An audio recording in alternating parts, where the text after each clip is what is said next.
Bismillahirrahmanirrahim. Assalamualaikum warahmatullahi wabarakatuh. Selamat pagi, salam sejahtera buat kita semua. Alhamdulillah, semoga kita semua dalam keadaan sehat walafiat sehingga bisa melaksanakan kegiatan pembelajaran kita pada kesempatan kali ini. Baik, pada kesempatan kali ini kita belajar matematika bab keempat tentang statistika. Submateri yang akan kita pelajari pada kesempatan kali ini adalah tentang means, median, dan modus. Seperti biasa, sebelum kita memulai pembelajaran kita, kalian perhatikan terlebih dahulu kompetensi dasar dan tujuan pembelajaran yang akan kita capai pada pembelajaran kali ini.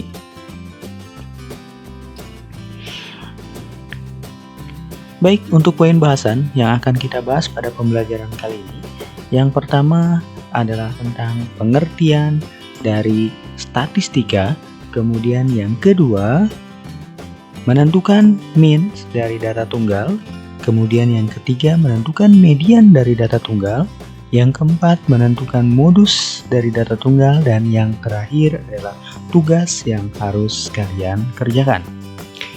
Baik, langsung masuk kita ke materi yang pertama tentang pengertian statistika. Statistika merupakan ilmu yang erat kaitannya dengan aktivitas dalam kehidupan sehari-hari. Contohnya mengukur tinggi badan, berat badan, ukuran sepatu siswa, nilai matematika siswa, menghitung jumlah siswa laki-laki dan perempuan, serta persentase permintaan penduduk. Hal ini dipelajari untuk mengumpulkan, membaca, menyajikan, dan menganalisis sebuah data. Kalian telah mempelajari materi ini di kelas 4 dan kelas 5. Data yang dikumpulkan dapat disajikan dalam bentuk diagram batang, diagram lingkaran, garis, tabel, ataupun piktogram. Nah, pada pelajaran kali ini, kalian harus dapat menentukan modus, median, dan means dari data tunggal yang disajikan. Nah, modus, median, dan means ini adalah karakteristik data yang dinamakan dengan statistika. Lanjut kita ke materi yang kedua tentang menentukan means dari data tunggal. Means atau nilai atau juga data dari rata-rata. Rata-rata atau means adalah suatu bilangan yang mewakili sekumpulan data. Nama lain rata-rata adalah rerata, rataan, atau means dalam bahasa Inggris. Cara menentukan nilai rata-rata sebuah data adalah dengan menghitung jumlah seluruh data, kemudian dibagi dengan banyaknya data. Kalau kita sajikan dalam sebuah rumus seperti ini, means sama dengan jumlah data dibagi dengan banyaknya data, atau dilambangkan dengan X sama dengan F dibagi N. F adalah jumlah data dan N adalah banyaknya data yang disajikan. Untuk lebih memahami, kita perhatikan contoh soal untuk mencari mean dari suatu data. Dalam hal ini adalah data tunggal. Contoh soal. Kerjakan dengan teliti. Berikut ini adalah data nilai ulangan 10 siswa kelas 6. Ada 72, 84, 68, 82, 86, 90, 100, 94, 88, dan 70. Hitunglah rata-ratanya. Bagaimana cara menyelesaikannya? Ya, penyelesaian. Yang pertama kita tulis dulu rumusnya. X sama dengan F dibagi N. F adalah jumlah data dan N adalah banyaknya data.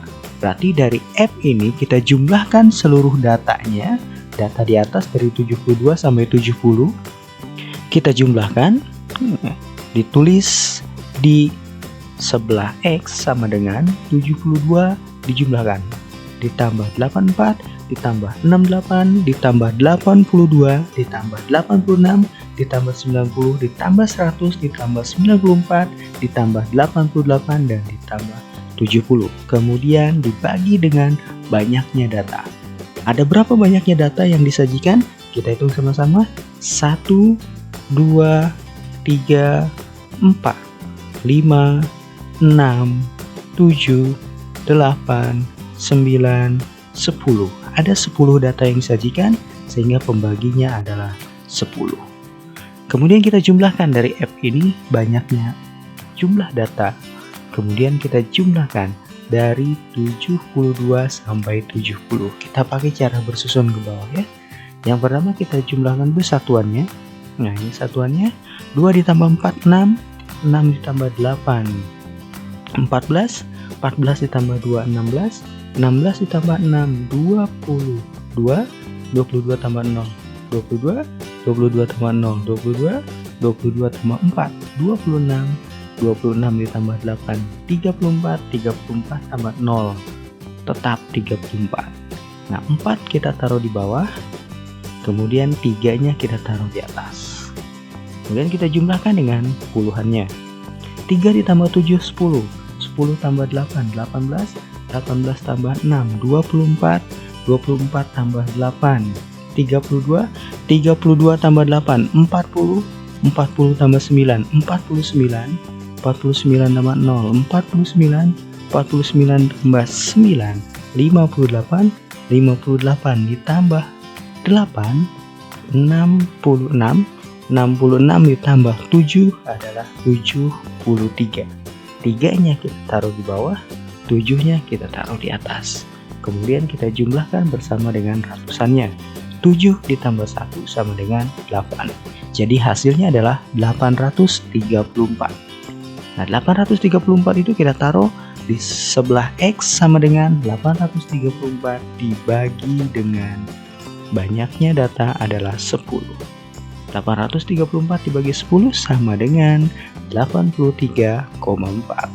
Kemudian kita tulis kesimpulannya.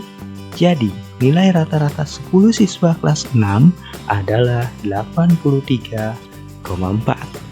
Bagaimana? Mudah bukan? Cara mencari means atau nilai rata-rata dari suatu data tunggal.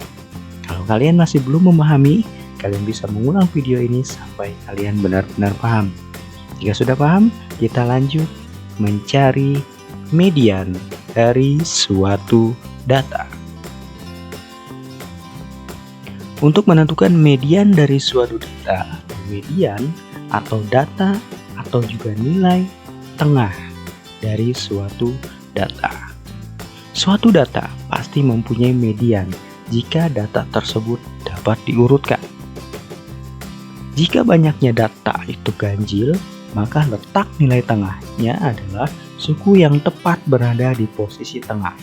Tapi sebelum menentukan posisi tengah ini, data tersebut harus berurutan dari yang terkecil sampai yang terbesar.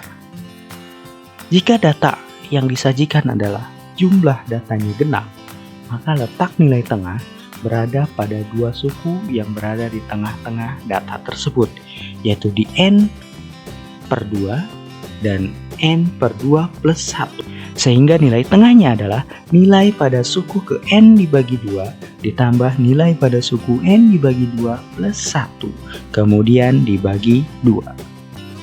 Untuk lebih memahami, kita perhatikan contoh. Yang pertama yang kita sajikan di contoh yang pertama ini adalah contoh soal untuk data yang jumlahnya ganjil. Tentukan median dari data berikut. Nah, data yang disajikan ini ganjil, cuma ada 5 buah data.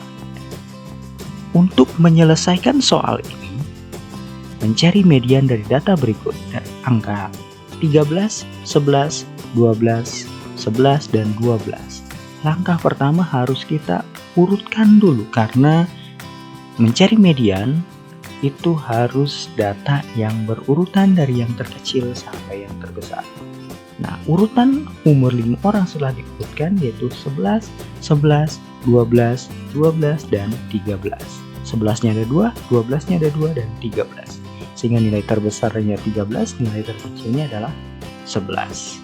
Setelah diurutkan, nilai yang di tengah adalah, nah, yang di tengah-tengah di sini adalah 12. Sehingga median dari data tersebut adalah 12. Karena yang diambil adalah nilai tengah dari suatu data, itu median. Nah, ini kalau datanya ganjil. Bagaimana kalau datanya genap. Kita perhatikan baik-baik contoh soal yang kedua untuk contoh soal data yang genap. Data tinggi badan beberapa siswa kelas 6 adalah 130, 136, 138, 150, 142 dan seterusnya. Yang ditanyakan tentukan mediannya. Seperti biasa, langkah awal kalian harus mengurutkan data tersebut, harus berurutan dari yang terkecil sampai yang terbesar. Yang terkecil adalah 128, yang terbesar adalah 155. Diurutkan. Setelah diurutkan, tentukan posisi yang berada tepat di tengah. Karena data soal ini genap, ada 16 data, sudah pasti ada 2 nilai yang berada di posisi paling tengah. Nah, data posisi paling tengah adalah 130 dan 136. Untuk menentukan median, maka 130 dan 136 kita jumlahkan, kemudian dibagi 2. 130 ditambah 136 sama dengan 266 dibagi 2. 266 dibagi 2 sama dengan 133. Jadi median data tersebut adalah 133. Bagaimana? Mudah cara mencari median dari suatu data? Kalau kalian belum paham, silahkan kalian ulang kembali video ini sampai kalian benar-benar paham. Kalau sudah paham, kita lanjut ke materi yang ketiga, mencari modus dari suatu data. Modus atau data yang sering muncul. Modus adalah data yang sering muncul atau dinyatakan data dengan frekuensi tertinggi, bukan nilai yang tertinggi, tapi frekuensi munculnya yang terbanyak. Berapa kali muncul dalam sebuah data? Frekuensi data adalah banyaknya data. Dalam keseharian, modus sering diidentikan dengan persentase tertinggi. Modus dalam suatu data bisa lebih dari satu, dan ada juga data yang tidak memiliki modus. Sebagai contoh kita perhatikan, contoh yang pertama, diketahui data berikut, 113445. Berapakah modusnya? 1 ini tampil ada 3 kali, muncul 3. 3 cuma ada 1, 4 ada 2, 5 ada 2. Nah, yang ditanyakan modusnya. Maka berdasarkan data tersebut, nilai yang paling banyak muncul adalah 1. Sehingga modus data tersebut adalah 1. Sehingga tanpa perhitungan ya, tinggal dilihat dari datanya, nilai berapa yang paling sering muncul, kemudian kita taruh di jawaban. Contoh yang kedua. Diketahui data berikut, 1, 2, 3, 4, 5, 6, 7, 8, 9, 10. Berapa modusnya? Nah, di sini setiap bilangan munculnya hanya 1 kali semuanya. Tidak ada yang 2, 3, ataupun 4. Sehingga dalam penyelesaian, berdasarkan data tersebut, semua bilangan hanya muncul 1 kali. Sehingga dapat disimpulkan, data di atas tidak mempunyai modus. Bagaimana? Mudah bukan? Cara mencari modus dari suatu data hanya menentukan berapa kali muncul dalam suatu data tersebut. Jika belum paham, kalian bisa mengulang kembali video ini sampai kalian benar-benar paham. Jika sudah paham, kita lanjut ke tugas yang harus kalian kerjakan untuk mengukur sejauh mana kemampuan dan menyerap materi yang kita pelajari pada kesempatan kali ini. Tugasnya terdiri dari 5 soal, mencari modus, median, dan min. Silahkan kerjakan tugasnya, kemudian serahkan ke guru masing-masing untuk dinilai. Semoga tugas dan soal latihan yang kalian kerjakan mendapatkan hasil yang maksimal. Terima kasih atas perhatiannya, semoga bermanfaat. Wabillahi taufiq wal hidayah. Assalamualaikum warahmatullahi wabarakatuh.